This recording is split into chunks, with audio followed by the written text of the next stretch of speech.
आगे बढ़ेंगे। कोरोना महामारी के दौर में भी छत्तीसगढ़ में शराब की जबरदस्त खपत हो रही है।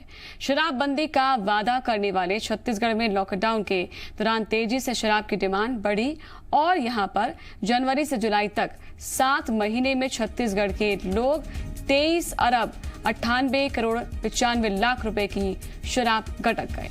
आंकड़ों के मुताबिक शराब की सबसे ज्यादा खपत राजधानी रायपुर में हुई है।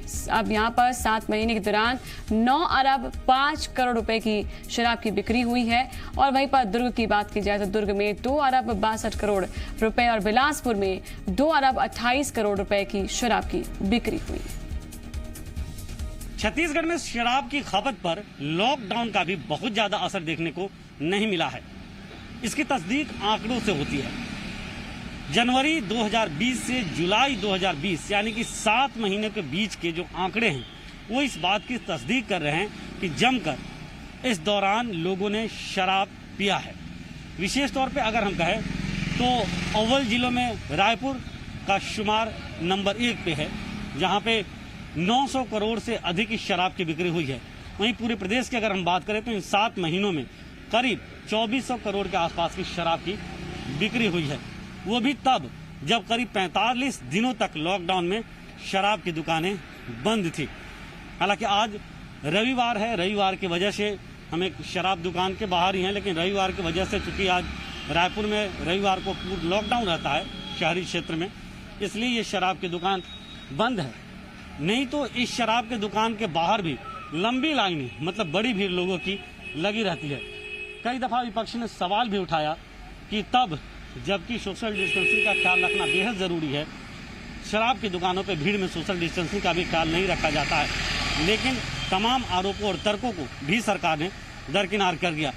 हालांकि ये जरूर है कि एक बड़े राजस्व की प्राप्ति शराब से होती है, इसलिए तब जबकि आर्थिक गतिविधियां बेहद धीमी हैं, वैसे में शराब से सरकार को बड़े राजस्व की प्राप्ति भी हुई है। कैमरा पर्सन राकेश के साथ सत्यप्रकाश, जी मीडिया, रायपुर। और ज्यादा जानकारी के साथ जी मीडिया संवाददाता सत्यप्रकाश लाइव हमारे साथ जुड़ चुके हैं। सत्यप्रकाश, शराब की बिक्री का जो ये आंकड़ा है बहुत चौंकाने वाला है। एक तरफ जब लॉकडाउन था उम्मीद ये थी कि लोग घरों में हैं, अपने परिवार के साथ समय बिता रहे हैं, लेकिन अनलॉक होते ही ये आंकड़े चौंकाने वाले हैं। यही वजह है, एक समझ सकते हैं कि जिससे ठीक है सरकार को राजस्व की जो भरपाई होनी थी वो तो हो रही है, लेकिन ये बता रहा है कि कितना बड़ा आंकड़ा है जो कि शराब के लिए आगे आता है और शराब पीता है इतना बड़ा आंकड़ा।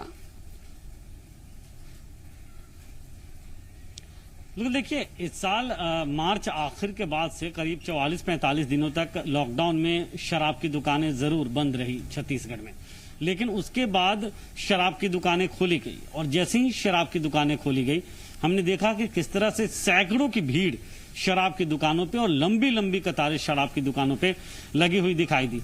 इसके बाद सरकार ने एक बड़ा फैसला लिया कि शराब की होम डिलीवरी भी की जाएगी। उसके लिए जो डिलीवरी बॉय हैं उनकी भी तमाम जगहों पे तैनाती हुई और होम डिलीवरी का भी एक बड़ा फैसला सरकार ने लिया, जिसे लेकर पूरे देश भर में कई सारे आरोप भी लगे, तो कई सारी तरह से क्रिटिसाइज भी करने की कोशिश की गई। विपक्ष के नाते बीजेपी ने भी जम के सरकार को घेरा, लेकिन उसके बाद फिर अनलॉक हुआ और लगातार शराब की बिक्री जो है वो प्रदेश में जारी है। हाँ, ये जरूर है कि कुछ वक्त के लिए जहाँ पे पूर्ण लॉकडाउन की स्थिति रहती है, जैसे राजधानी में ही बीच में फिर से पूर्ण लॉकडाउन लगाई गई तो शराब की दुकानों को बंद कर दिया गया शहरी क्षेत्र में, लेकिन ग्रामीण क्षेत्रों में शराब की बिक्री लगातार जारी है और अभी भी जो दिखाई देता है कि लंबी लंबी कतारें शराब की दुकानों पर लगी रहती है। जी, छत्तीसगढ़ में जनवरी 2020 से जुलाई 2020 तक के जो इन 7 महीनों के बीच के जो शराब के आंकड़े सामने निकल कर आए हैं, उसे देखने पे ये साफ तौर पे पता चलता है कि इस लॉकडाउन का भी और या शराब की दुकान बंद रहने का भी बहुत ज्यादा असर देखने को नहीं मिला है, क्योंकि जो पूरे 7 महीने के आंकड़े हैं अगर उस पर गौर करें तो करीब 2400 करोड़ रुपए से ज्यादा की शराब की बिक्री हुई है, मतलब उसकी खपत हुई है, मतलब लोगों ने छककर शराब का सेवन किया है। दूसरी तरफ अगर हम कहें तो रायपुर इसमें फिर से अव्वल है। रायपुर में ही सिर्फ 900 करोड़ रुपए से ज्यादा की शराब की बिक्री हुई है। दुर्ग उसके बाद आता है, बिलासपुर उसके बाद आता है, फिर बाकी जिले आते हैं।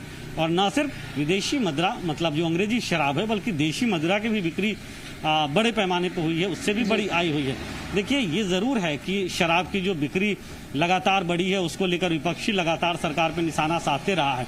लेकिन जिस तरह से आर्थिक गतिविधियां लगभग जीरो की तरफ हुई या बहुत कम हुई है, उससे कहीं ना कहीं सरकार का एक तर्क बार बार रहता है कि ये भी बेहद जरूरी है कि राजस्व की भी प्राप्ति हो, क्योंकि तमाम खर्चे सरकार के रहते हैं और शराब से आय एक सबसे बड़ी आय के तौर पे देखी जाती है। और खासतौर पे छत्तीसगढ़ जैसे राज्य में जहाँ पे शराब की बिक्री कई सारे राज्यों से अव्वल में आती है, तो ऐसे में अपने तर्क हो सकते हैं, उन तर्कों के आधार पर शराब की दुकानें को खोलने की अनुमति दी गई हो। लेकिन शराब के सेवन कहीं ना कहीं लोगों के शरीर पे इसका बुरा प्रभाव तो पड़ता है, ये भी तथ्य है एक तरह से। और ये कहीं ना कहीं एक बड़ी बात है कि 2018 घोषणा पत्र में जो शराबबंदी का वादा था, उसकी याद हमेशा विपक्ष के नाते बीजेपी कांग्रेस सरकार को दिलाती है कि शराब का वादा कहाँ गया, शराबबंदी का वादा कहाँ गया। शराब शक्कर बेची जा रही है और लोग खूब पी रहे हैं। बिल्कुल, और ये सब कुछ सबूत जो है वो आंकड़ों के रूप में भी सामने है, और जो कि चिंता का विषय है। पता चलता है कि कितनी भारी मात्रा में इसका सेवन किया जा रहा है। शुक्रिया आपका सत्यप्रकाश, तमाम जानकारी देने के लिए। नजर बना रखिएगा।